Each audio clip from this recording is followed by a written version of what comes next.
Everyone, আজ বানালাম নবাবী সেমাই। দেখতে তো খুব সুন্দর হয়েছে, খেতেও হয়েছে খুব ভালো।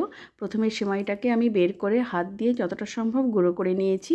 তারপরে ফ্রাইং প্যানে বাটার দিয়ে তার মধ্যে আমি ড্রাই ফ্রুটসগুলো ভেজে নিলাম, আমন্ড, পেস্তা আর কিশমিশ। তারপরে এর মধ্যে আমি সেমাইগুলো দিয়ে দিলাম, দিয়ে এর মধ্যে একটুখানি চিনি দিয়েছি, দিয়ে ভেজে নিয়েছি। নিয়ে এর মধ্যে অল্প একটুখানি দুধ দিয়ে জাস্ট সামান্য একটুখানি সফট করে নেব।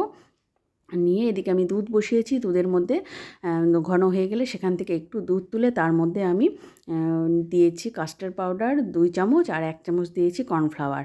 আর এই দুধে চিনি আর এলাচ গুঁড়ো দিয়েছি, আর দিয়েছি একটু মানে গোবিন্দভোগ চাল আমি ভিজিয়ে রেখেছিলাম, সেই সামান্য একটুখানি চাল চাল আর কাস্টার্ড পাউডার আর একটুখানি দুধ দিয়ে এটাকে আমি একটা স্মুথ পেস্ট বানিয়েছি, দিয়ে দুধের মধ্যে দিয়ে দিয়েছি।